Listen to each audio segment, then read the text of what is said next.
La serveuse timide a fait semblant de faire tomber l'assiette du milliardaire, mais ce qui semblait être une erreur était en fait l'acte qui lui a sauvé la vie. Je veux vous revoir ici. Aimez, commentez et abonnez-vous pour que l'algorithme ne nous sépare pas. Maintenant, venez avec moi. L'histoire est sur le point de commencer. Je suis vraiment désolé, monsieur. Le silence s'est abattu sur le restaurant Alysium lorsque la bisque de Omar s'est renversée sur le costume Armani de Lucas Mendoza. La serveuse aux cheveux châtain clair relevés en un chignon sans prétention est restée figée, les yeux bleus écarquillés dans une panique qui semblait sincère. Lucas se leva brusquement, faisant grincer sa chaise sur le sol en marbre. Il sentit le liquide chaud imprégner le tissu coûteux, mais ce qui le brûlait vraiment, c'était son orgueil blessé. Avez-vous la moindre idée du prix de ce costume? Grogna-t-il, attirant tous les regards dans le restaurant 5 étoiles. Ou ce que vaut mon temps? Mille excuses, monsieur. Sa voix était douce mais étonnamment ferme. Elle ne tremblait pas comme ses mains, qui ramassaient rapidement les morceaux de porcelaine brisés. C'était un accident calculé. Maya Silva avait clairement vu Renato, le sommelier de confiance, verser discrètement une poudre blanchâtre dans la soupe quelques instants auparavant.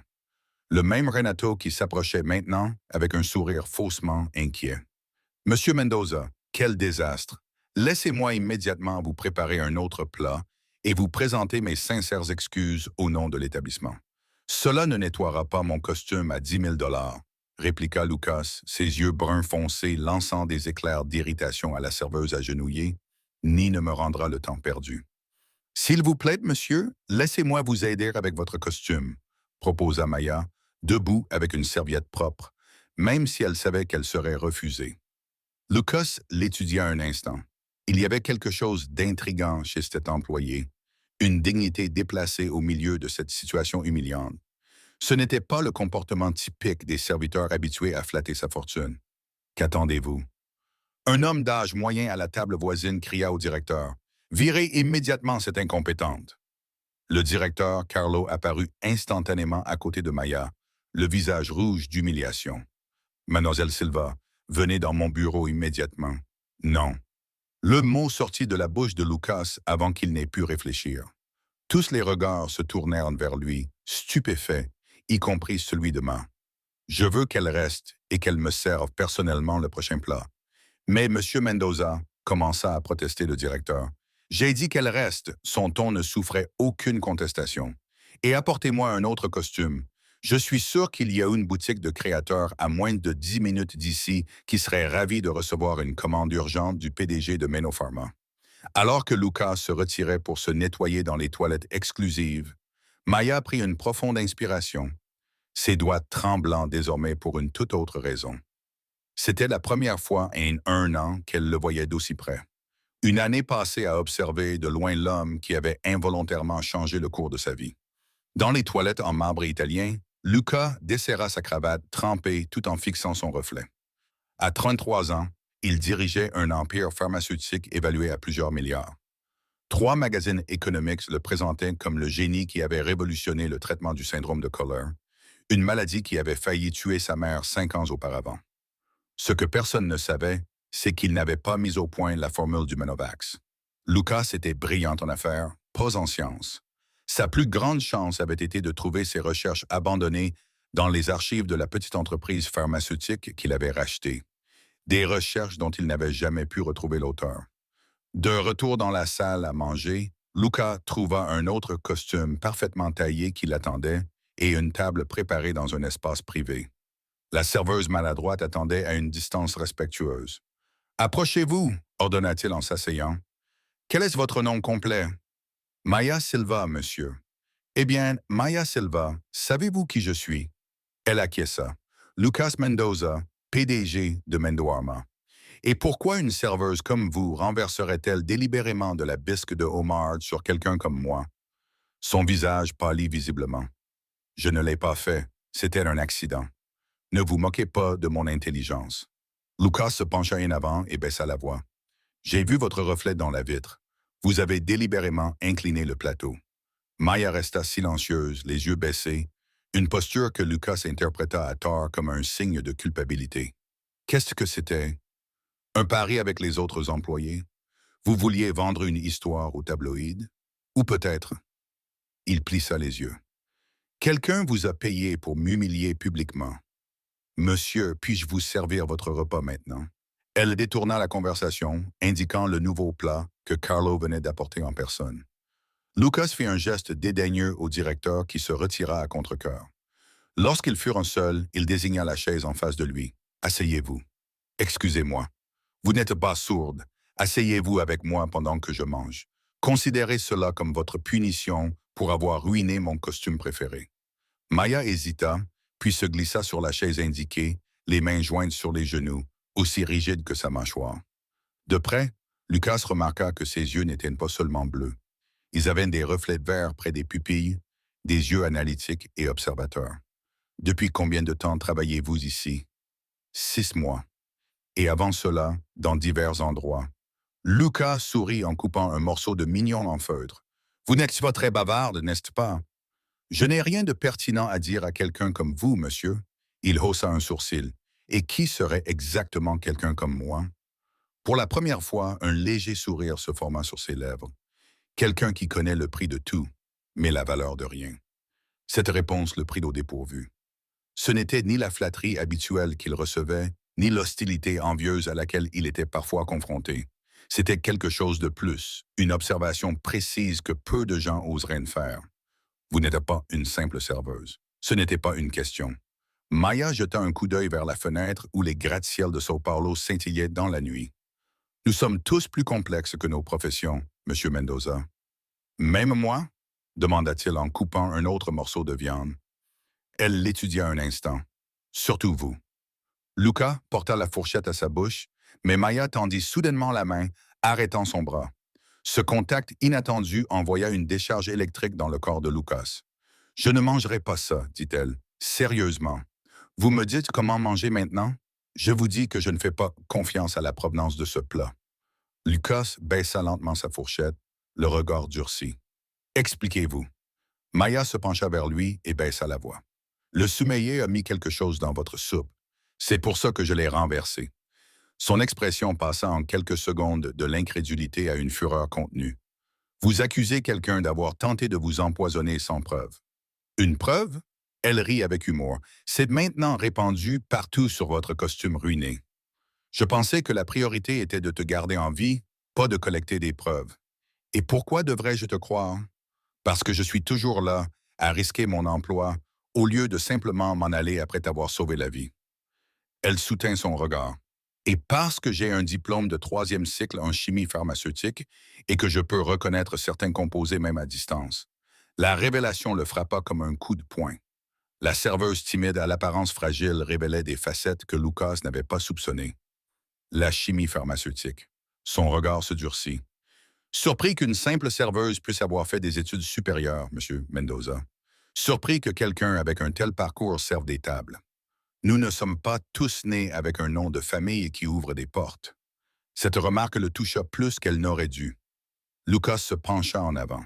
« Je n'ai hérité que de dettes. Mademoiselle Silva a bâti mon entreprise à partir de rien. »« Avec le travail des autres, rétorqua-t-elle, puis elle se ravisa immédiatement, comme si elle en avait trop dit. Quelque chose dans sa réaction piqua la curiosité de Lucas. « Vous me connaissez. Vous semblez avoir une opinion très arrêtée sur moi. Je connais votre genre. » Maya se leva brusquement. « Si vous ne mangez pas, puis-je m'excuser? » Avant que Lucas n'ait le temps de répondre, son téléphone vibra. C'était Gustavo, son chef de la sécurité. « Monsieur, nous avons un problème. Il y a eu une intrusion dans le laboratoire central. » Lucas se redressa brusquement. « Quels fichiers ont été consultés? » « C'est là le problème. Rien n'a été pris, mais quelque chose a été laissé. Une menace qui vous est directement adressée. Je serai là dans 20 minutes. » En raccrochant, il remarqua que Maya le regardait attentivement. « Il semble que notre dîner doive être reporté. »« Ce n'était pas un dîner, corrigea-t-elle. » Luca posa quelques billets sur la table, bien plus que nécessaire. « J'apprécie votre souci pour ma santé, même s'il est infondé, mais je vais enquêter sur vos allégations. » Alors qu'il se retournait pour partir, Maya prit la parole. « Faites attention à qui vous faites confiance, Monsieur Mendoza. Certaines personnes sont prêtes à tuer pour une formule. » Lucas se figea et se retourna lentement.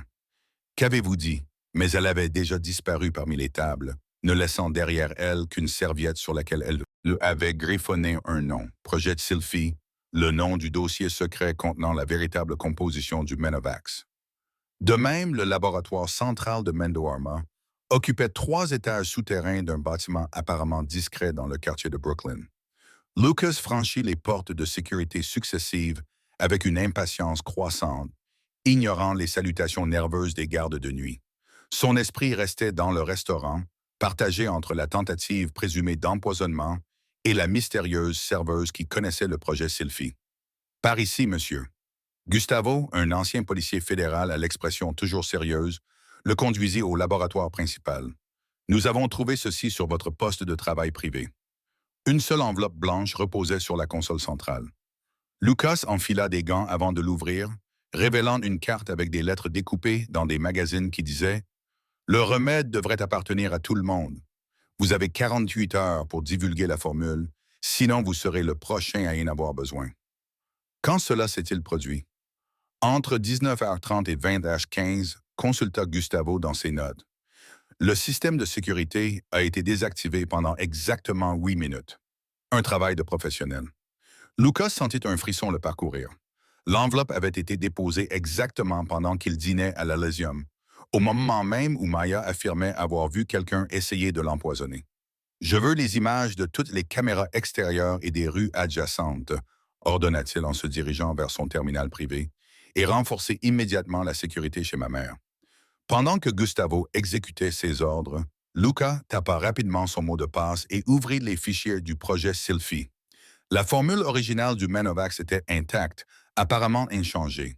Mais comment cette serveuse pouvait-elle connaître le nom d'un projet ultra secret? Gustavo, j'ai besoin d'une vérification complète des antécédents d'une personne. Luca commença à taper les informations dont il disposait. Maya Silva, environ 24 ans, travaille comme serveuse à l'Elysium depuis 6 mois. Elle a une formation en chimie pharmaceutique, d'après ses dires. Tu penses qu'elle est impliquée dans la fuite? Je ne sais pas. Locus se massait les tempes. Mais elle a mentionné le projet Sylphie par son nom et a suggéré que quelqu'un avait essayé de m'empoisonner aujourd'hui. Gustavo fronça les sourcils. C'est trop précis pour être une coïncidence. Exactement. Soit elle est impliquée, soit elle sait qui l'est. Lucas se leva, sentant la fatigue des derniers jours de négociations intenses peser sur ses épaules. Je veux des résultats pour demain matin. Il était minuit passé lorsque Lucas arriva enfin à son appartement, situé au dernier étage de l'un des immeubles les plus huppés de São Paulo. Il renvoya les agents de sécurité supplémentaires postés à la porte et s'effondra sur le canapé italien de luxe, toujours vêtu du costume de rechange. Son téléphone portable sonna. C'était sa mère. « Mon fils, tout va bien. Il y a des hommes étranges autour de la maison. Ce sont des agents de sécurité supplémentaires, maman. Juste par précaution. » Lucas donna. Le ton d'Elena se durcit. « Que se passe-t-il? Tu sais que je déteste être tenu dans l'ignorance. » Il soupira. Depuis qu'il l'avait guéri du syndrome de Cooler avec Menovax, sa mère avait développé un 6e sens pour les problèmes. Juste une menace de routine. Rien que nous ne puissions gérer. Cela a un rapport avec cette formule, n'est-ce pas? Celle dont tu n'expliques jamais vraiment d'où elle vient. Lucas ferma les yeux. Elena Mendoza était la seule personne à savoir qu'il n'avait pas mis au point le Menovax. C'est possible. Nous enquêtons toujours. Sois prudent, mon fils. Certains remèdes ont leur propre poison. Après avoir raccroché, Lucas ôta son costume et se dirigea vers le bar où il se servit un whisky hors de prix. Les lumières de la ville pénétraient à travers les baies vitrées, créant une fausse impression de tranquillité. Son téléphone vibra, signalant un message de Gustavo. Information préliminaire sur Maya Silva. Diplômée en pharmacie de l'USP, avec une spécialisation en chimie pharmaceutique. Disparue du marché il y a 2 ans après avoir brièvement travaillé chez Procion Laboratories, aujourd'hui disparue.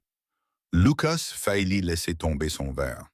Proch était précisément la petite entreprise pharmaceutique qu'il avait rachetée 5 ans plus tôt et où il avait trouvé la formule qu'il allait transformer en Menovax. Rapidement, il tapait « Envoyez-moi tout ce que vous avez sur elle et je veux savoir où elle se trouve actuellement. » La réponse arriva en quelques secondes. L'équipe était déjà en place pour suivre la cible après la fin de son service au restaurant. Le sommeil était désormais complètement oublié. Lucas ouvrit son ordinateur portable et rechercha tout ce qu'il pouvait trouver sur Proyon. Les archives montraient qu'un projet de recherche pour le traitement du syndrome de Cooler était en phase finale de développement lorsque la société fit faillite. Le nom du chercheur principal avait été effacé des archives numériques. Mais Lucas se souvenait clairement de la signature manuscrite sur les documents physiques qu'il avait trouvés. Monsieur Silva, Maya Silva. La serveuse timide était la scientifique dont il s'était approprié les travaux. À 3 heures du matin, un autre message de Gustavo interrompit ses recherches. La cible avait quitté le restaurant, n'était pas rentrée chez elle, mais s'était rendue dans une clinique privée dans la zone Est. Luca fronça les sourcils. Quelle clinique? L'Institut Cooler pour les traitements avancés spécialisés dans ce syndrome. Le cœur de Lucas se mit à battre à toute vitesse. Cette nuit-là devenait une succession de révélations troublantes. L'Institut Cooler était l'une des institutions auxquelles il faisait don d'échantillons gratuits de Menovax pour traiter les patients sans ressources. Il s'habilla rapidement et prit ses clés de voiture. 20 minutes plus tard, il se gara discrètement à quelques pâtés de maison de l'Institut, un bâtiment modeste mais bien entretenu. Suivant les instructions envoyées par Gustavo, il trouva l'entrée du personnel à l'arrière. À travers une fenêtre éclairée, il aperçut Maya, toujours vêtue de son uniforme de serveuse, en train de parler à un médecin d'âge moyen. Ils s'éloignèrent dans un couloir et disparurent de sa vue. Luca vérifia qu'il n'y avait pas de garde à proximité et s'approcha de la porte. À sa grande surprise, elle n'était pas verrouillée. Il entra silencieusement et suivit le couloir. Des voix provenaient d'une pièce au bout du couloir, l'aile des patients. Prudemment, il s'approcha suffisamment pour entendre. Le lot est presque épuisé, Maya. La voix du médecin semblait inquiète. Et sans connaître la formule complète, nous ne pouvons pas le reproduire. Je travaille dessus, Dr. Claudia. J'ai juste besoin de plus de temps. Le temps, c'est justement ce que nos patients n'ont pas. Le Menopharma officiel coûte une fortune et même avec les dons, nous ne pouvons pas soigner tout le monde. Lucas se figea en tournant au coin et se retrouva face à une salle remplie de patients à différents stades du syndrome de Cooler, la même maladie dégénérative qui avait failli tuer sa mère. Adultes et enfants recevaient des traitements par perfusion et étaient allongés sur des lits improvisés. Et Maya était là, administrant personnellement des médicaments à une fillette d'environ 10 ans. Tante Maya, sourit faiblement la petite fille. Tu vas apporter plus de médicaments magiques, n'est-ce pas? Maya caressa les cheveux de l'enfant. Bien sûr, Aninia. Et cette fois, nous allons parvenir à une guérison complète. Je te le promets. Lucas recula, son monde s'écroulant devant cette scène. Maya n'était pas seulement la scientifique qui avait créé la formule. Elle poursuivait son travail clandestinement, soignant les patients qui n'avaient pas les moyens de se procurer le médicament officiel. Impressionnant, n'est-ce pas? Il se retourna, surpris. Le docteur Claudia l'observait avec une expression neutre. Comment elle parvient à travailler 12 heures par jour comme serveuse, puis à venir ici volontairement pour soigner ses patients? Le médecin poursuivit, tout cela à cause d'un médicament qui devrait lui appartenir. Je ne savais pas. Bien sûr que vous ne le saviez pas, Monsieur Mendoza. Le docteur ne semblait pas surpris de le reconnaître. Les milliardaires connaissent rarement l'impact réel de leurs actions. Pourquoi êtes-vous ici? Avant que Luca n'ait le temps de répondre, Maya apparut derrière le docteur et se figea en le voyant. Comment m'avez-vous trouvé? Sa voix était glaciale. Cela n'a pas d'importance. Lucas s'avança. Nous devons parler. Nous n'avons rien à nous dire. Maya croisa les bras en signe de défense. À moins que vous ne soyez venu me rendre la formule complète, Maya. Le médecin lui toucha doucement le bras. Conduisez-le dans la salle de recherche. Je dois m'occuper des patients. Avec une réticence visible, Maya guida Luca dans un autre couloir jusqu'à une petite pièce remplie d'équipements modestes mais fonctionnels. Vous essayez de recréer le Menovax. Ce n'était pas une question. J'essaie de sauver des vies, rétorqua-t-elle en allumant l'ordinateur, ce qui devrait être une priorité pour quelqu'un qui possède la formule originale. Nous faisons régulièrement des dons à des institutions comme celle-ci, des miettes. Le mépris dans sa voix était palpable. Pendant ce temps, vous facturez un prix exorbitant pour le médicament que j'ai développé. Il a été trouvé dans les archives d'une société que j'ai légalement achetée.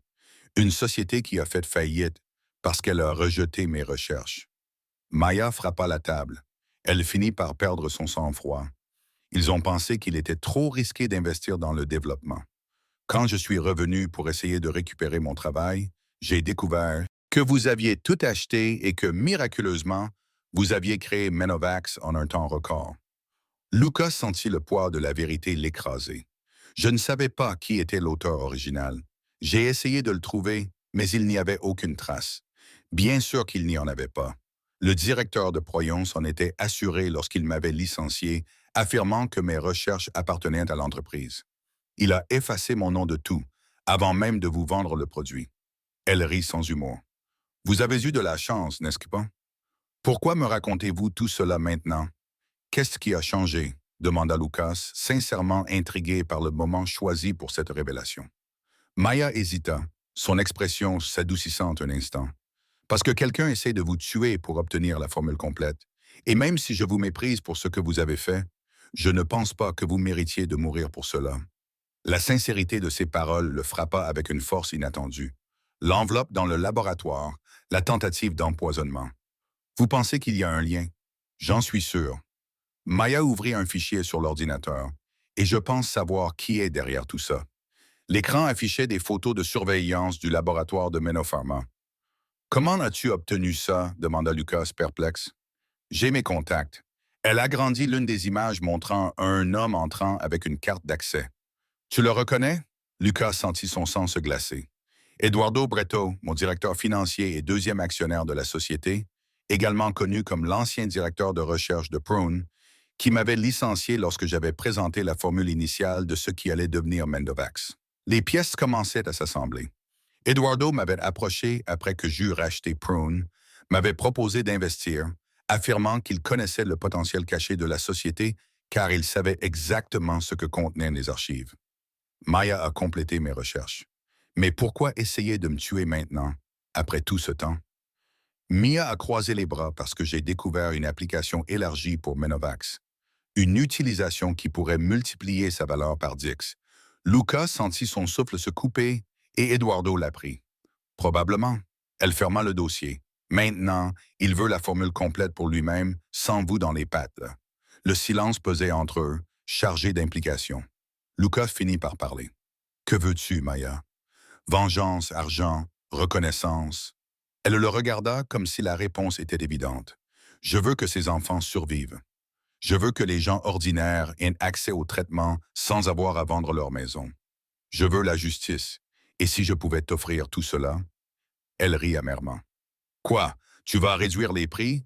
Faire des dons à des institutions caritatives? J'ai déjà entendu ces promesses. Non.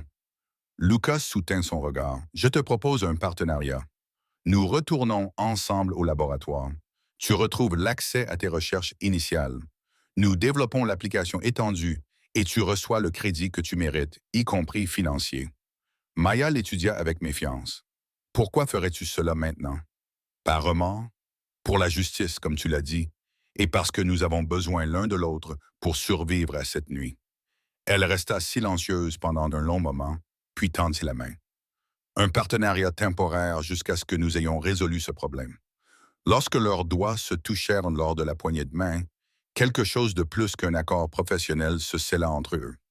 Un lien inexplicable, aussi puissant que la formule qu'ils avaient partagée sans le savoir. Sortons d'ici, dit Lucas en regardant sa montre. Eduardo a certainement des gens qui nous surveillent. Je dois d'abord finir avec les patients. Nous n'avons pas le temps. Il y a toujours le temps de sauver des vies, Monsieur Mendoza, répondit Maya en se dirigeant vers la porte. C'est peut-être quelque chose que vous devez encore apprendre. À 3, la voiture de patrouille de police passa lentement dans l'avenue déserte, éclairant brièvement l'intérieur de la voiture où Luca et Maya restaient accroupis. Lorsque les lumières s'éloignèrent, Maya poussa un soupir de soulagement. « Pourquoi fuyons-nous aussi la police? » demanda-t-elle en s'installant sur le siège passager. « Parce que nous ne savons pas qui Eduardo a acheté. » Lucas redémarra le moteur. Avec le capital politique qu'il s'était constitué ces dernières années, il avait peut-être les autorités dans sa poche. Maya observa son profil concentré pendant qu'il conduisait. Dans l'espace confiné de la voiture de sport, elle pouvait sentir son eau de cologne coûteuse mêlée à l'odeur de l'adrénaline. C'était surréaliste d'être à côté de l'homme qu'elle avait détesté pendant 2 ans. Où allons-nous? Dans un endroit sûr, une propriété enregistrée sous un autre nom. Pratique d'avoir des cachettes quand on vole le travail des autres. Elle ne put s'empêcher de faire cette remarque. Lucas serra le volant plus fort. Nous en discuterons, mais pour l'instant, nous avons besoin d'un plan. 20 minutes plus tard, ils entrèrent dans une maison moderniste isolée à la périphérie de la ville. Un système de sécurité sophistiqué leur permit d'entrer après la reconnaissance faciale de Lucas. Impressionnant, commenta Maya en regardant autour d'elle la pièce minimaliste avec vue sur la ville. Paranoïaque, mais impressionnant. Je préfère dire préparé. Lucas activa un panneau sur le mur, révélant une porte cachée. Par ici? Elle le suivit jusqu'à un bureau équipé de plusieurs écrans et d'appareils de communication. Ton bunker apocalyptique? Demanda-t-elle ironiquement. Mon bureau alternatif. Tout ne peut pas se faire au grand jour dans le monde des affaires. Maya haussa un sourcil. Comme si l'on volait une propriété intellectuelle. Lucas se tourna vers elle, sa patience s'amenuisant clairement.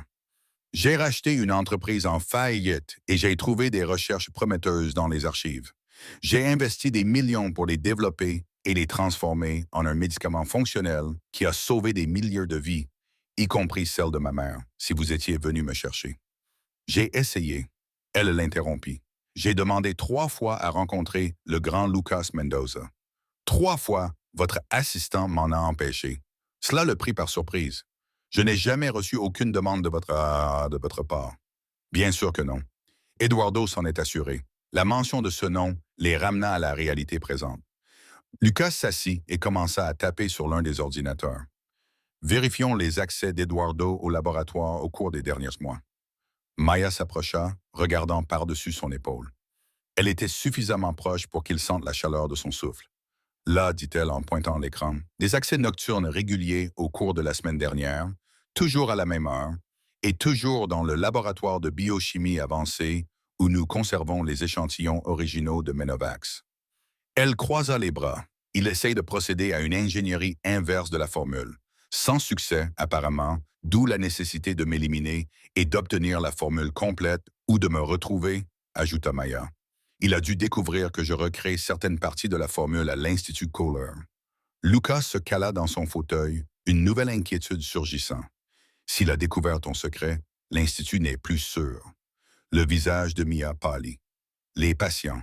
Je vais envoyer la sécurité immédiatement. Lucas tendit la main vers le téléphone, mais Mia lui retint le poignet. Non, ta sécurité pourrait être compromise. Nous devons être plus discrets. Son contact brûlait sa peau comme aucun autre contact auparavant.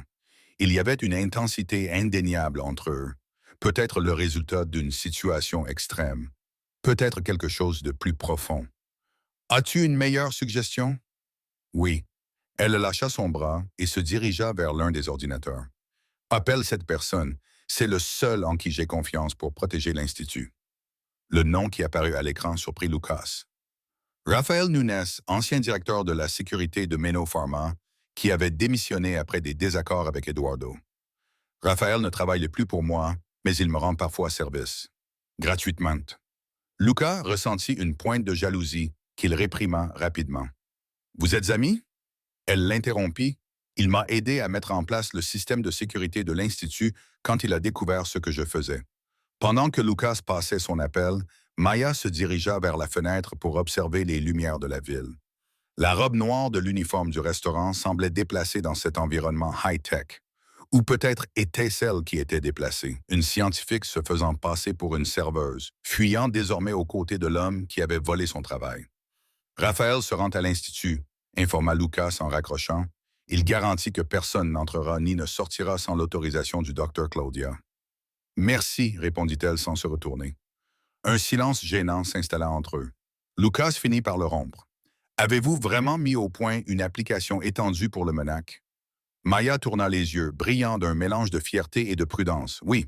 Ces derniers mois, j'ai découvert qu'une variante de la formule pouvait être efficace contre d'autres maladies dégénératives similaires.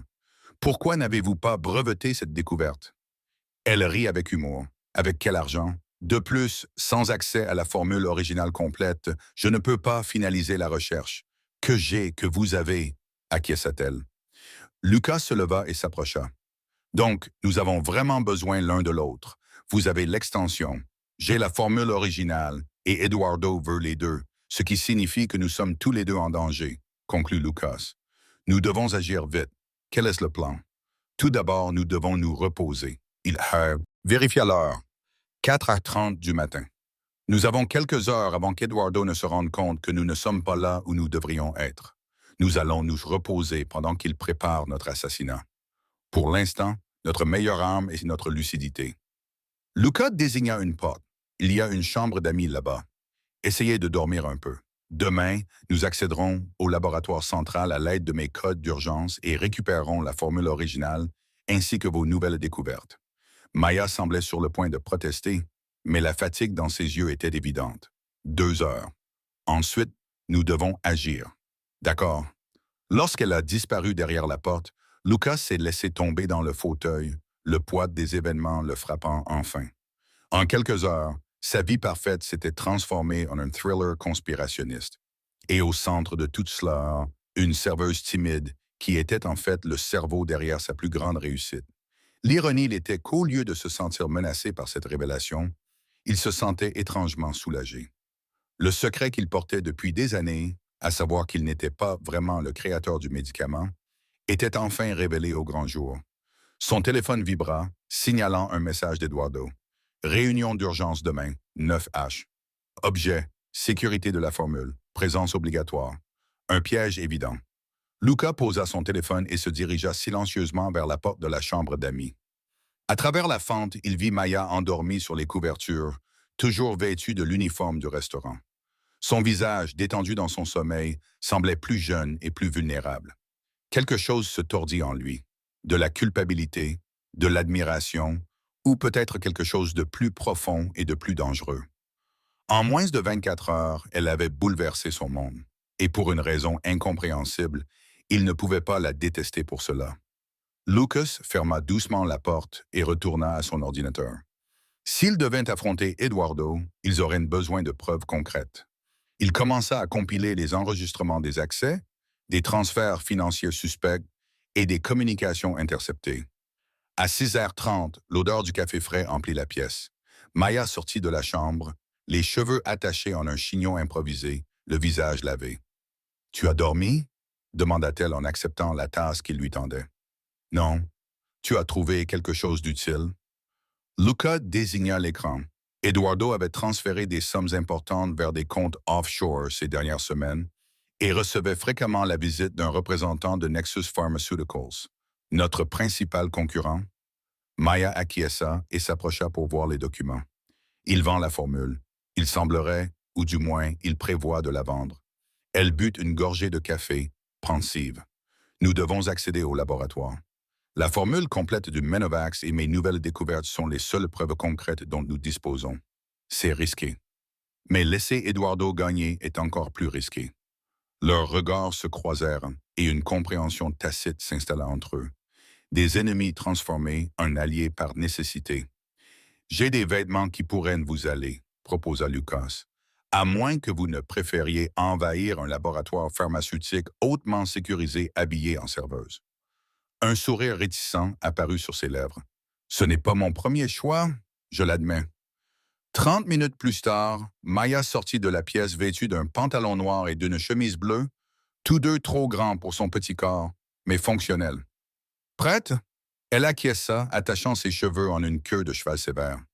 Finissons-en. Le laboratoire central était étonnamment calme lorsqu'ils arrivèrent. Luca utilisa son code d'urgence à l'entrée de service, évitant les zones communes. « Des caméras? » demanda Maya alors qu'il suivait un couloir étroit. « J'ai désactivé à distance ce secteur. Nous avons 10 minutes avant que le système ne se réinitialise automatiquement. » Elle le regarda, impressionnée. « Pour quelqu'un qui a détourné des recherches, tu es plutôt bien préparé pour les activités clandestines. » « Le monde de l'entreprise est une guerre, Maya. Je l'ai appris à mes dépens. » Ils arrivèrent au laboratoire principal sans incident. Lucas entra le premier pour vérifier qu'il était vide. Vite, le terminal principal était là. Maya s'assit et commença à taper, ses mains bougeant avec l'aisance de quelqu'un qui connaît bien le système. « J'ai besoin de ton mot de passe principal. » Lucas tapa une séquence complexe, déverrouillant l'accès. « Cherche le projet Sulfur. Je suis déjà dedans. » Elle inséra une clé USB et téléchargea la formule originale. Pendant le téléchargement, Lucas s'agitait dans le laboratoire. Quelque chose ne va pas. C'est trop facile. Peut-être qu'Eduardo est occupé à préparer son piège pour la réunion de 9 heures, suggéra Maya, les yeux rivés sur l'écran. 70% terminé. Le bruit de pas dans le couloir les figea. La sécurité, murmura Maya. Lucas secoua la tête. Ils ne viennent jamais dans ce secteur sans prévenir. La porte du laboratoire s'ouvrit, révélant Eduardo Breto, impeccablement vêtu d'un costume coûteux, comme s'il était prêt pour une réunion de direction et non pour une confrontation. Lucas. Il sourit froidement. Et le docteur Silva, je suppose que vous vous êtes enfin rencontrés. Comme c'est touchant, Lucas se plaça de manière protectrice entre Eduardo et Maya. C'est fini, Eduardo. Nous avons des preuves de vos transferts, de vos accès nocturnes, de tout. Des preuves? Eduardo rit, sincèrement amusé. Et à qui exactement comptez-vous les présenter? Au conseil d'administration que je contrôle pratiquement? Ou peut-être à la police dont le commissaire joue au golf avec moi tous les dimanches? Maya continua à télécharger discrètement pendant qu'Eduardo monologuait. Vous savez quelle a été mon erreur, Lucas? Vous sous-estimez tous les deux. Eduardo fit quelques pas dans le laboratoire, complètement à l'aise. J'aurais dû éliminer Maya quand j'en avais l'occasion, il y a 2 ans. Et quant à toi, dit-il en désignant Lucas, j'aurais dû me rendre compte que j'aurais besoin de quelque chose de plus puissant que ce poison au restaurant. Pourquoi, Eduardo? Demanda Lucas, essayant de gagner du temps. Nous avons travaillé ensemble pendant des années. Nous avons bâti cette entreprise à partir de rien. À partir de rien? Eduardo éclata de rire. Vous avez bâti un empire sur des recherches volées. La seule différence entre nous, c'est que j'ai toujours su ce que je faisais, tandis que vous vous cachiez derrière un masque d'innocence. À 90%, murmura Maya, presque inaudible. Et maintenant? Demanda Lucas. Vous allez nous tuer ici même. En plein jour, dans le laboratoire central, Eduardo sourit en sortant un petit pistolet de la poche de son costume. Ce n'est pas mon premier choix, mais tu ne m'as pas laissé d'autres alternatives en anticipant notre rencontre. C'est terminé, murmura Maya discrètement en retirant la clé USB. Éloignez-vous de l'ordinateur, docteur, ordonna Eduardo en pointant son arme sur elle. Et donnez-moi ce que vous venez de copier. Maya se leva lentement, les mains bien en évidence. C'est trop tard, Eduardo. J'ai tout copié, alors je devrais te le prendre après tas. Il pointa le pistolet directement sur sa poitrine. Ce qui se passa ensuite fut si rapide qu'aucun des deux ne put se souvenir exactement de la séquence des événements. Lucas se jeta devant Maya au moment où Eduardo appuya sur la détente. Le bruit du coup de feu résonna de manière assourdissante dans le laboratoire fermé. Lucas ressentit l'impact comme un coup de poing à l'épaule et tituba en arrière contre Maya, qui le soutint. La douleur survint une seconde plus tard, vive et brûlante. « Lucas !» cria-t-elle, son nom sortant de ses lèvres comme une prière. Eduardo s'apprêtait à tirer une deuxième fois lorsque la porte du laboratoire explosa. Rafael Nunes, le chef des exécutions, entra accompagné de 2 hommes armés. « Lâche ton arme, Breto !» ordonna Rafael. « C'est fini. Tu n'as aucune autorité ici, Nunes, » répondit Eduardo sans baisser son arme. « Tu ne travailles plus pour cette entreprise. »« Mais moi, oui, » répondit Gustavo depuis la porte. « Et ces hommes sont de la police fédérale, pas de ta police achetée. » Eduardo n'hésita qu'une seconde, suffisamment pour qu'un des agents le désarme d'un geste précis.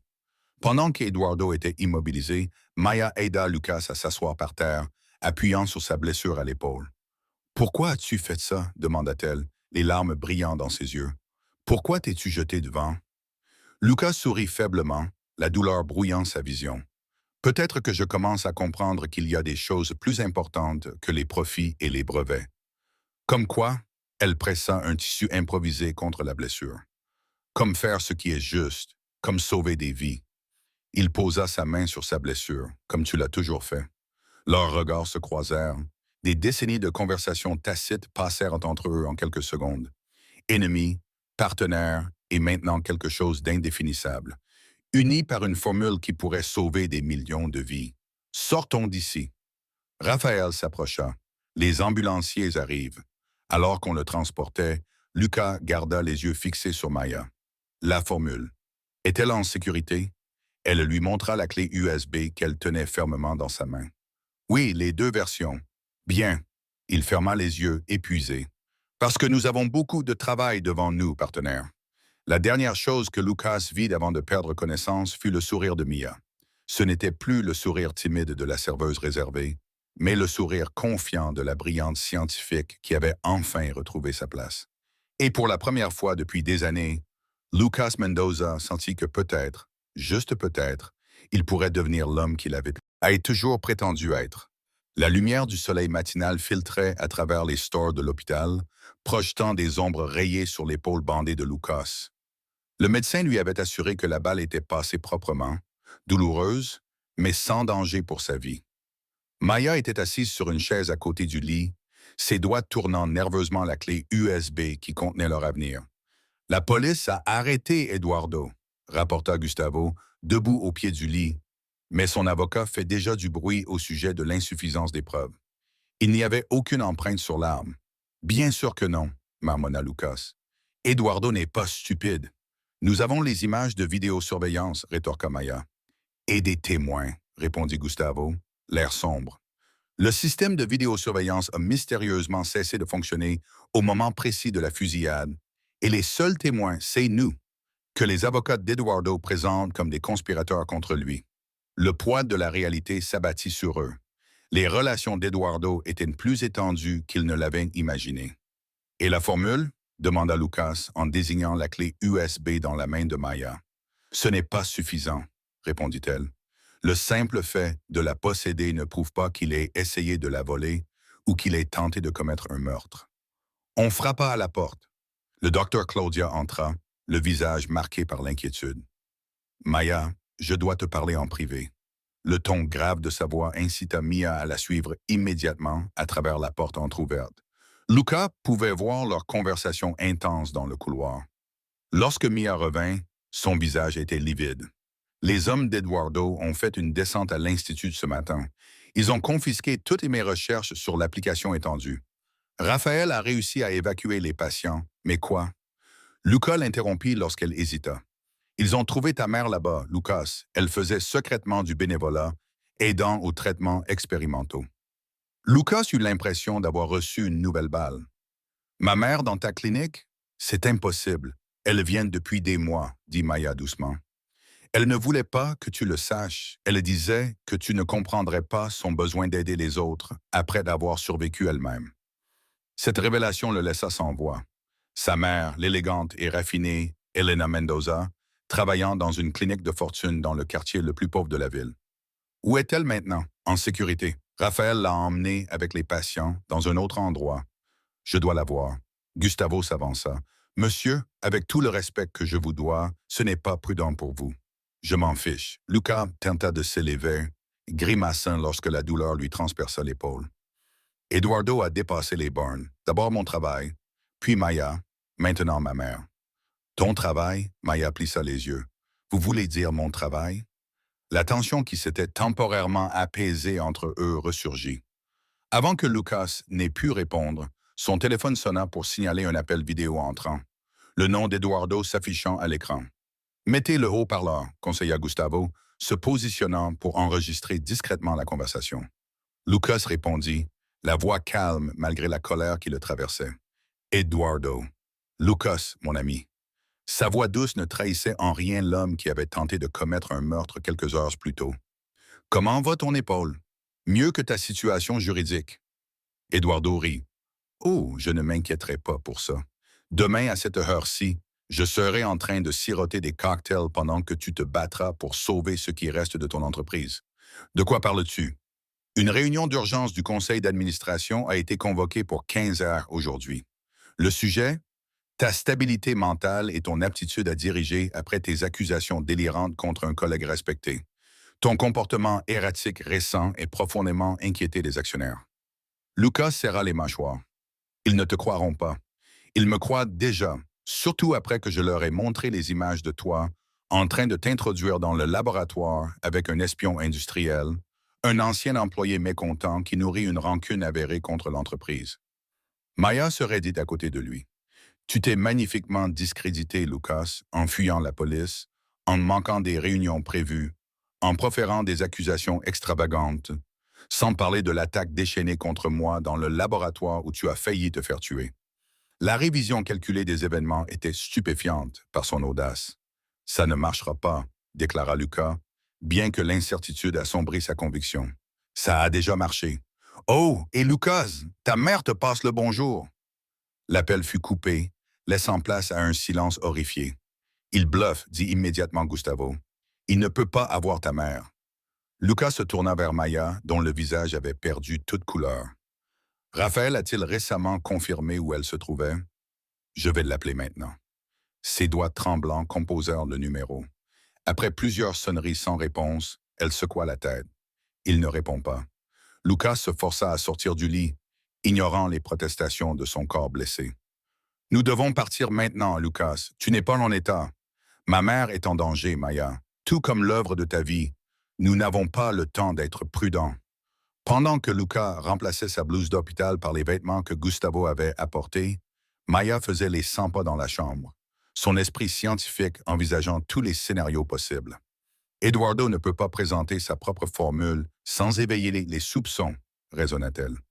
Il a besoin de documents légitimes attestant de son développement qu'il a volé dans ta clinique, fit remarquer Lucas. Pas tout, dit-elle, les yeux brillants de compréhension. Mes carnets originaux, le cadre conceptuel de l'application étendue, sont toujours cachés. Ils contiennent la preuve de ma paternité et des horodatages antérieurs à l'implication d'Eduardo. Où sont-ils? Dans mon appartement, dans un coffre fort sécurisé. Lucas regarda sa montre. Il était 13 H. Il nous restait 2 heures avant la réunion du conseil d'administration. Si nous pouvions récupérer vos carnets et sauver ma mère, nous pourrions encore l'arrêter. Alors qu'il se préparait à partir, le docteur Claudia revint avec les papiers de sortie. Vous ne devriez pas partir tout de suite, les avertit-elle, mais elle leur remit néanmoins les formulaires. Docteur, quelqu'un a-t-il demandé des nouvelles de Lucas ou Maya? Demanda Gustavo. 2 hommes en costume sont passés à la réception il y a environ 20 minutes. Je leur ai dit que vous aviez été transféré dans un autre hôpital. Lucas signa les papiers en grimaçant. Nous avons besoin d'une diversion et d'une issue qui ne passe pas par les entrées principales. L'ascenseur de service menant au parking souterrain. Le docteur Claudia a suggéré de faire venir une ambulance. Un transport médical ne attirera pas l'attention. Alors qu'il traversait les couloirs arrière de l'hôpital, Lucas remarqua le silence inhabituel de Maya. Qu'y a-t-il? Elle hésita avant de répondre. Eduardo a dit que j'étais une espionne industrielle, mais il m'a qualifié d'ancienne employée mécontente. Alors, comment le conseil d'administration pourrait-il savoir que j'ai travaillé pour Proyon? Ces dossiers ont été effacés, à moins qu'Eduardo ait planifié cela depuis longtemps, conclut Lucas, comprenant soudain les implications. Il ne s'agit pas seulement de l'application étendue. Il attendait le bon moment pour tout prendre. L'ambulance filait à toute allure dans les rues encombrées de Sao Paulo, Gustavo au volant, tandis que Lucas et Maya se blottissaient à l'arrière. Mon appartement d'abord, insista Maya. Les carnets sont notre seul moyen de pression. Lorsqu'ils arrivèrent devant son modeste immeuble situé dans un quartier moyen, Lucas fut frappé par son apparence ordinaire. Une scientifique qui avait mis au point un médicament valant des milliards de dollars et qui vivait dans un simple appartement sans ascenseur. « Attends ici, lui dit Mia, je ne serai pas longue. »« Pas question, répondit Lucas en la suivant, le bras blessé en écharpe. « On reste ensemble. » Son appartement était petit mais méticuleusement organisé. Des étagères remplies de revues scientifiques, un bureau couvert de notes soigneusement rangées et un laboratoire improvisé dans ce qui aurait dû être la salle à manger. Maya se dirigea directement vers un tableau accroché au mur, une aquarelle représentant la silhouette de São Paulo. Derrière celui-ci se trouvait un petit coffre-fort mural. Elle entra un code et en sortit un carnet en cuir usé, puis se figea. « Qu'y a-t-il? » demanda Lucas. « Il devrait y avoir 3 carnets. » Sa voix tremblait. Les autres ont disparu. Avant que Lucas n'ait pu répondre, le bruit de la porte d'entrée qui se brisait résonna dans l'appartement. 3 hommes en tenue tactique firent irruption, armes à la main. À terre, Lucas se plaça instinctivement devant Maya. Mais l'un des hommes le frappa à l'épaule blessée, le faisant tomber à genoux dans un cri de douleur. « Police fédérale !» annonça le chef, bien que son uniforme ne portait aucun insigne officiel.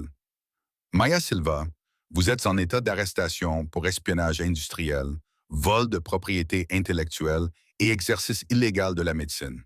C'est absurde. Maya protesta tandis qu'il lui passait les menottes. Vous n'avez aucune compétence. Où est votre mandat? L'homme sourit froidement. Circonstances particulières. Lucas lutta pour se relever. Elle n'a rien fait de mal. Si vous voulez arrêter quelqu'un, ce devrait être Eduardo Bretto pour tentative de meurtre et espionnage industriel. C'est M. Bretto qui a signalé ces crimes, monsieur. Alors qu'il traînait Maya vers la porte, elle réussit à lancer le cahier à Lucas, qui l'attrapa malgré la douleur qui lui traversait l'épaule. Lucas, appela-t-il. Ça se pote. Elle, la formule d'expansion n'est que la moitié de l'équation. Vous devez trouver les recherches de ma mère datant d'il y a 15 ans. C'est elle qui était à l'origine de tout cela. Une main rugueuse lui couvrit la bouche, l'empêchant de parler alors qu'il la forçait à sortir de l'appartement. Lucas se précipita vers elle, mais fut retenu par un autre agent. Où l'emmenez-vous? C'est confidentiel, monsieur, et je vous suggère d'oublier ce que vous avez vu ici aujourd'hui si vous voulez éviter la prison. Lorsqu'ils furent partis, Lucas resta seul dans l'appartement saccagé, serrant le carnet de Maya et la clé USB, les dernières preuves de leur travail commun. Son téléphone vibra, signalant un message provenant d'un numéro inconnu. Réunion du conseil d'administration avancée à 14 heures. Votre mère pour la formule. Parking réservé au cadre. Viens seul. Lucas regarda sa montre. 13h40. Il lui restait 20 minutes pour faire un choix impossible entre la sécurité de sa mère et la vérité sur la formule qui pourrait sauver d'innombrables vies. 20 minutes pour décider s'il était toujours l'homme prêt à tout sacrifier pour le profit ou s'il était devenu quelqu'un d'autre au cours de ces 24 heures chaotiques passées avec Maya. En feuilletant le cahier, Lucas trouva une note griffonnée à la hâte de la main de Maya sur la dernière page. S'ils m'ont enlevé, ne vende pas la formule. Sauve ta mère, puis trouve le docteur Alissa Silva à l'hôpital universitaire. Elle saura quoi faire. Cette révélation le frappa comme un coup de foudre.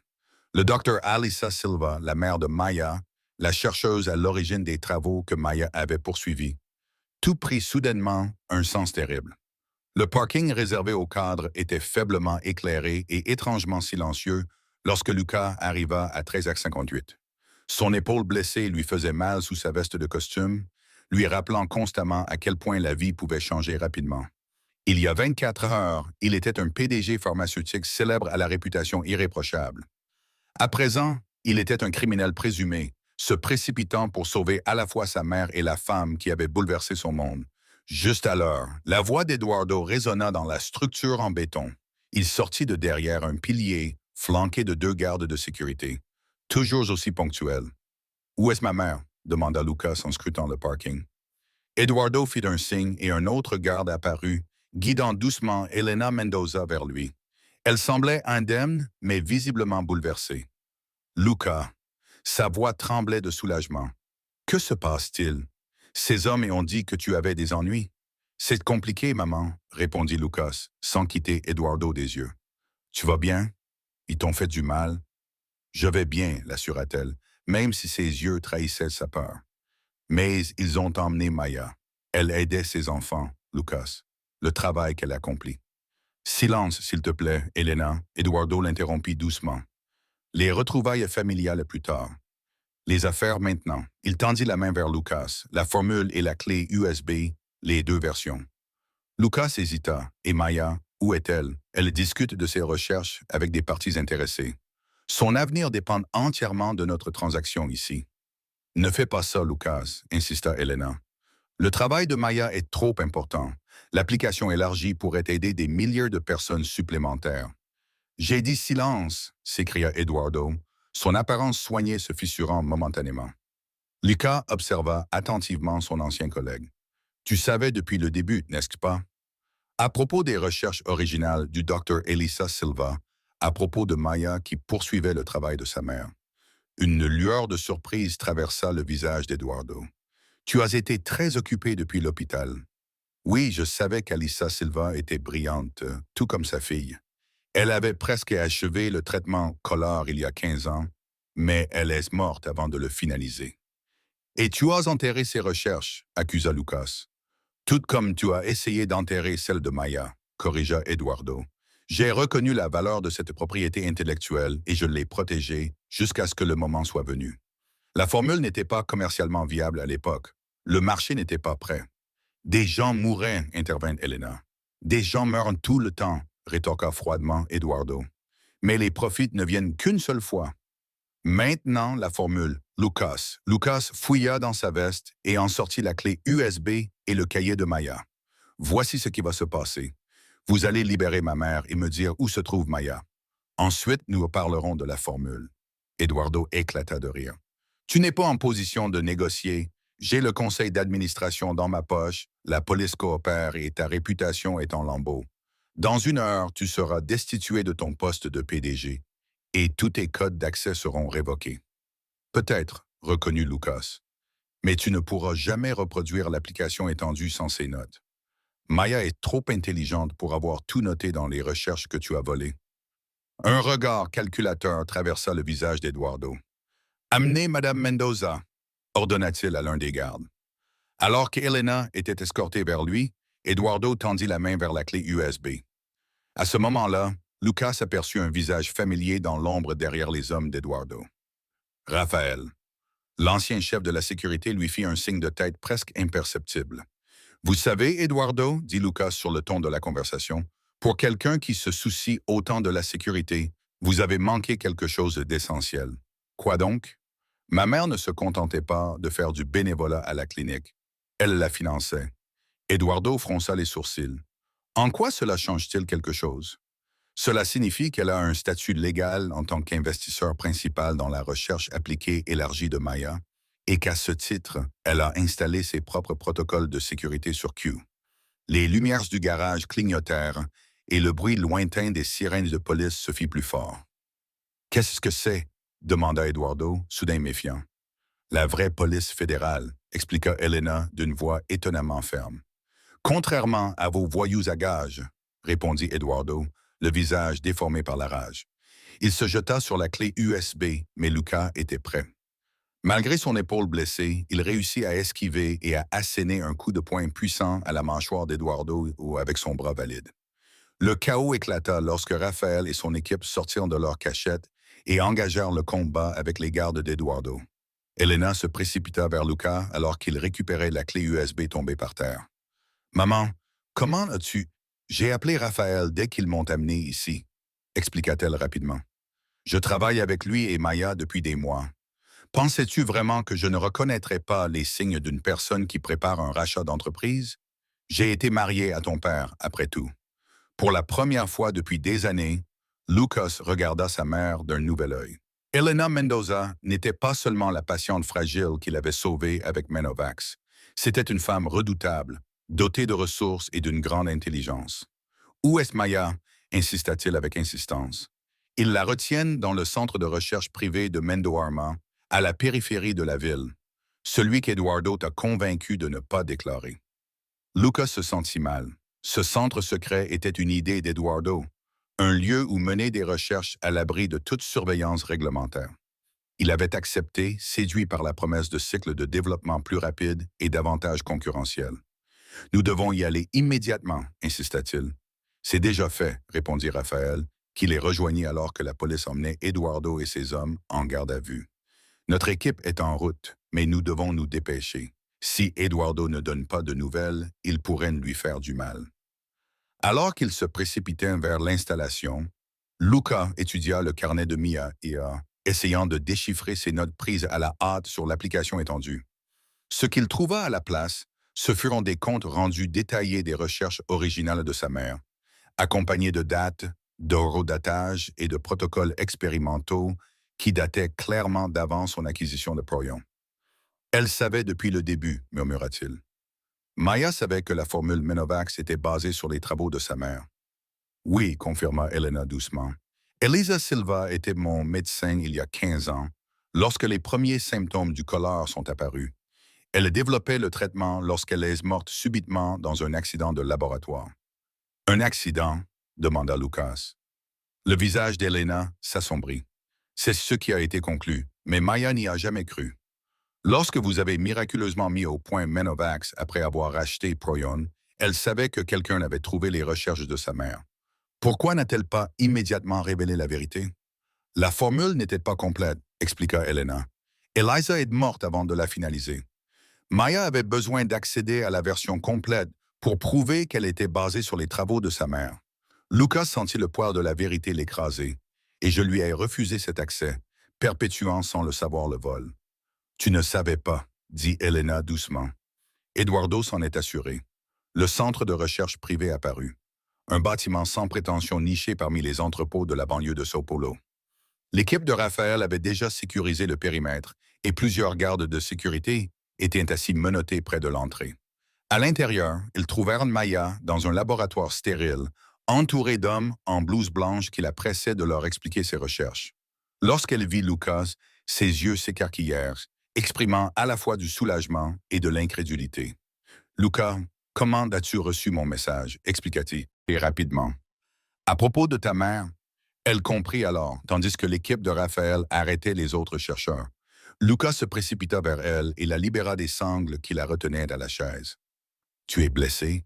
demanda-t-il, la voix pleine d'inquiétude. « Non, » le rassura-t-elle en se frottant les poignets. « J'ai juste envie de crier. Ils essayaient de me forcer à recréer l'application étendue de mémoire. Ils n'auraient pas réussi, intervint Elena chaleureusement en serrant Maya dans ses bras. La fille d'Elisa est trop intelligente pour ça. Les yeux de Maya se remplirent de larmes. « Tu connaissais ma mère.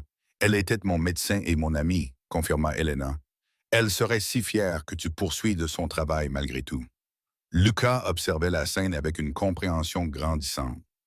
Leur vie était liée bien avant qu'ils n'entrent en scène. Une tapisserie complexe de pertes, de découvertes et de liens inattendus. « Eduardo a été arrêté, » informa-t-il Maya. « Et nous avons ton carnet dans la clé USB. C'est fini. » Maya secoua la tête. « Pas encore. Nous devons encore présenter les preuves au conseil d'administration avant que les alliés d'Eduardo ne puissent se regrouper. » La réunion du conseil d'administration, réalisa Lucas en regardant sa montre. Nous avons 30 minutes. Alors qu'ils se dépêchaient vers la voiture qui les attendait, Maya prit Lucas à part. « Pourquoi es-tu venu me chercher? Tu aurais pu simplement sauver ta mère et ton entreprise. » Lucas soutint son regard. « Parce que certaines choses sont plus importantes que les entreprises ou les formules. C'est toi qui m'as appris cela. » Quelque chose changea dans ses yeux. Un adoucissement, une reconnaissance de l'homme qu'il était en train de devenir, plutôt que de celui qu'il avait été. « Nous devrions y aller, » dit-elle doucement. « Nous avons un conseil d'administration à convaincre et des vies à sauver. » Alors que la voiture filait vers le siège social de Meno Pharma, Lucas trouva la main de Maya et la serra doucement. Elle ne la retira pas, et dans ce simple contact, une promesse se forma entre eux. Réparer les torses du passé et construire quelque chose de nouveau à partir des morceaux brisés. Les membres du conseil d'administration étaient déjà réunis lorsqu'ils arrivèrent, leurs visages exprimant leur stupéfaction lorsque Lucas entra avec Maya, Elena et un contingent de policiers fédéraux. « Que signifie tout cela ?» demanda Victor Campos, le président. « On nous a dit que vous portiez de fausses accusations et que vous vous comportiez de manière erratique. Je pense que vous trouverez ces documents plus fiables que les affirmations d'Eduardo, » répondit Lucas en distribuant des copies des preuves qu'ils avaient compilées. « Mesdames et messieurs les membres du conseil d'administration, j'aimerais vous présenter la véritable créatrice du Menovax et la scientifique qui a désormais étendu son application au traitement de plusieurs maladies dégénératives. » Maya s'avança, balayant la pièce du regard avec une confiance retrouvée. « Je m'appelle Maya Silva, je suis la fille du docteur Elisa Silva, et je pense qu'il est temps que nous ayons une conversation honnête sur l'avenir de Menoparma. » 6. La conférence de presse était prévue à 10 heures, mais à 9 heures, l'atrium de Menoharma était déjà bondé de journalistes, les flashs des appareils photo crépitant comme des éclairs contre l'architecture de verre et d'acier. 6 semaines s'étaient écoulées depuis la réunion dramatique du conseil d'administration qui avait révélé la conspiration d'Eduardo Berto et la vérité sur les origines de Menovax. Lucas redressa sa cravate et relut une dernière fois ses notes. Derrière lui, Maya examinait son reflet dans la vitre, ajustant le blazer sur mesure qui remplaçait son uniforme de serveuse. « Tu es nerveuse ?» demanda-t-il en croisant son regard dans la vitre. À propos de révéler 15 ans de corruption au sein de l'entreprise et d'annoncer une avancée médicale révolutionnaire qui sauvera des milliers de vies. Elle sourit à Riley. « Pas du tout. » Lucas rit.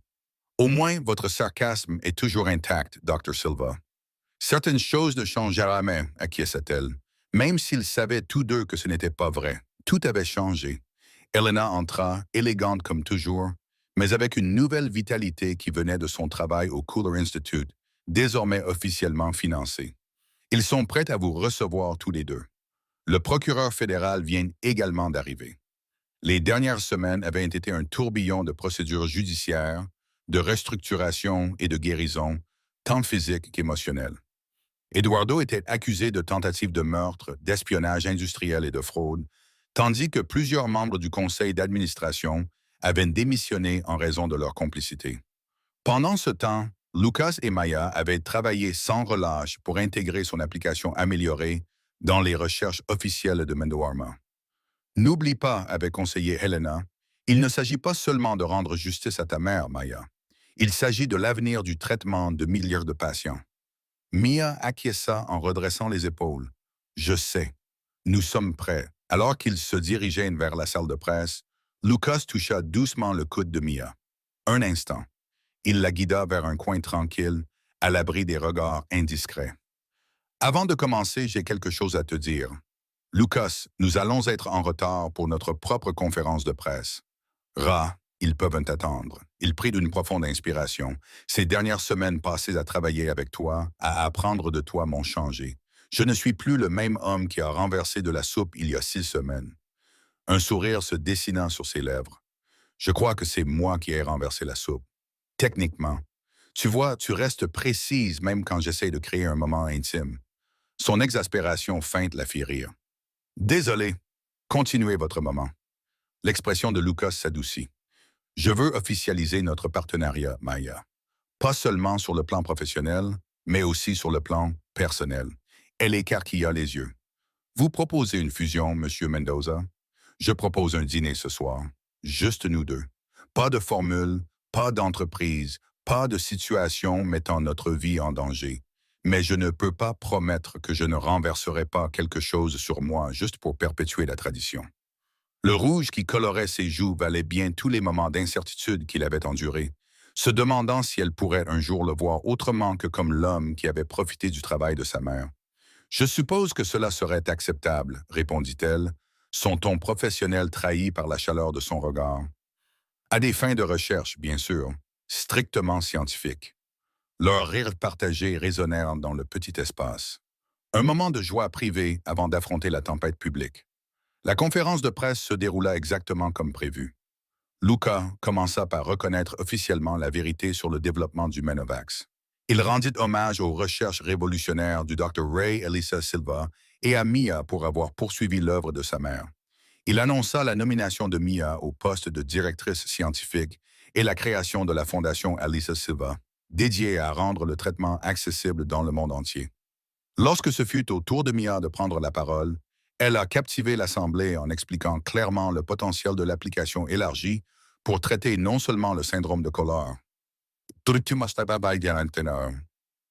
mais aussi d'autres maladies dégénératives connexes. Il ne s'agit pas seulement de corriger les erreurs du passé, a-t-elle conclu. Il s'agit de tenir la promesse de la science médicale. Les progrès appartiennent à l'humanité, pas aux résultats financiers ou aux salles de réunion. Les questions ont ensuite fusé. Beaucoup portaient sur l'affaire pénale en cours contre Eduardo. M. Breto et ses complices seront traduits en justice. Le procureur fédéral a confirmé que l'enquête avait mis au jour des preuves d'activités similaires remontant à 15 ans, y compris une possible implication dans l'accident de laboratoire qui a coûté la vie au Dr. Elisa Silva. Maya a trouvé la main de Lucas sous la table. À cette révélation, ses doigts tremblant légèrement, il serra doucement la sienne en signe de soutien silencieux. Après la conférence, ils se retirèrent dans le bureau de Lucas où Raphaël et le Dr. Claudia les attendaient avec les dernières nouvelles du Kerr Institute. Le nouveau protocole de traitement donne des résultats remarquables, rapporta le Dr. Claudia avec enthousiasme. 87% d'efficacité dans les cas avancés, 95% dans les cas détectés à un stade précoce.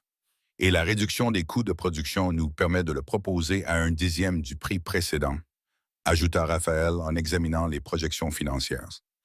Alors qu'ils discutaient des plans de mise en œuvre, Lucas observa Maya diriger la conversation avec une expertise confiante. La serveuse timide qui avait délibérément renversé de la soupe sur lui avait disparu, remplacée par la brillante scientifique qu'elle avait toujours été sous son déguisement. Ce soir-là, Luca arriva à l'appartement de Maya. Ce n'était plus le modeste appartement sans ascenseur qu'elle occupait auparavant, mais un loft spacieux qu'elle avait acheté près de l'Institut Courir. Elle ouvrit la porte vêtue d'une simple robe bleue assortie à ses yeux. Pas d'uniforme de serveuse, la taquina-t-il. Je suis presque déçu. J'ai brûlé cet uniforme le lendemain de la conférence de presse, lui dit-elle avec un sourire. Mais j'ai gardé le tablier en souvenir. Pendant le dîner dans sa cuisine, elle avait insisté pour cuisiner plutôt que de sortir. Ils évitèrent délibérément de parler travail, préférant partager des anecdotes sur leur vie avant que leurs chemins ne se croisent. Attends, dit Maya en riant, tu as vraiment échoué en chimie au lycée? Toi, le grand PDG pharmaceutique, de manière spectaculaire. Mon professeur m'a suggéré d'envisager une carrière qui n'impliquait rien de plus compliqué qu'une calculatrice. Eh bien, il n'avait pas tout à fait tort. Tu es meilleur avec les chiffres qu'avec les composés. Heureusement, j'ai trouvé un génie scientifique pour compenser mes lacunes, répondit-il, son ton devenant sérieux. Nous formons une bonne équipe, Maya, dit-il avec un sourire attendri. N'est-ce pas?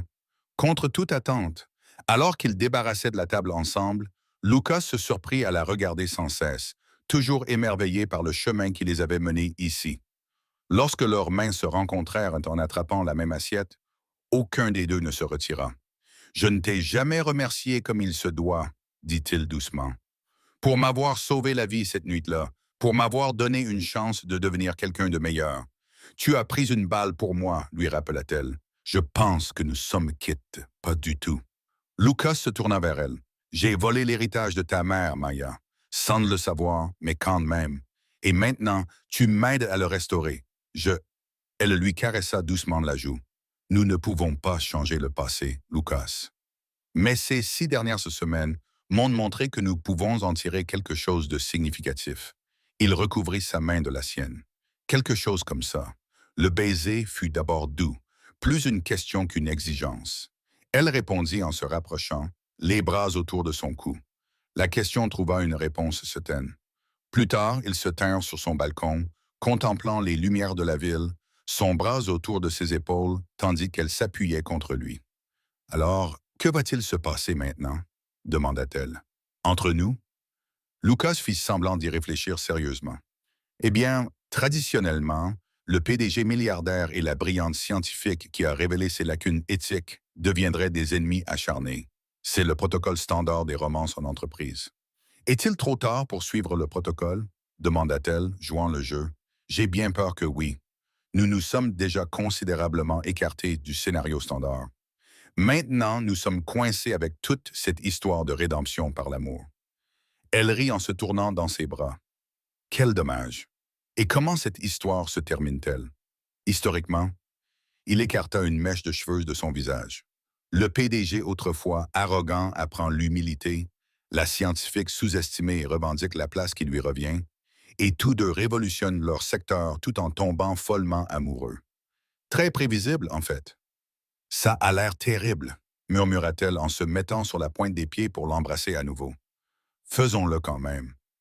1 an plus tard, la Fondation Alissa Silva avait créé des centres de traitement dans 12 pays. Le docteur Claudia supervisait le protocole médical international, tandis que Raphaël dirigeait la sécurité de l'ensemble de l'opération. Elena Mendoza présidait la division de défense des patients, travaillant directement avec les familles touchées par le syndrome de Kerr. Eduardo Berto et ses complices ont été condamnés à de longues peines de prison. Leurs actifs financiers ont été saisis et réaffectés au financement de la recherche. Les anciens membres du conseil d'administration qui avaient permis la corruption ont dû faire face aux conséquences juridiques de leurs actes. Un message clair. Le profit ne peut se faire au détriment de l'éthique. Et par une parfaite matinée de printemps, dans le jardin de l'Institut Kerr original, là où leur aventure avait véritablement commencé, Luca attendait nerveusement devant un petit hôtel tandis que Maya marchait vers lui. Elle n'était plus une serveuse déguisée ni une scientifique revendiquant son héritage, mais simplement la femme qu'il aimait et qui lui avait sauvé la vie à plus d'un titre. Prêt pour la fusion, Monsieur Mendoza? Murmura-t-elle lorsqu'elle l'eut rejoint. La plus importante de ma carrière, Dr. Silva, répondit-il en lui prenant les mains. Mais je vous préviens, les conditions ne sont pas négociables. Alors qu'ils scellaient leurs vœux par un baiser, leurs amis, collègues et patients réunis éclatèrent en applaudissements. Tout témoigne d'un partenariat qui avait transformé non seulement une industrie, mais aussi deux cœurs autrefois séparés par les circonstances et réunis par un plat renversé qui avait tout changé.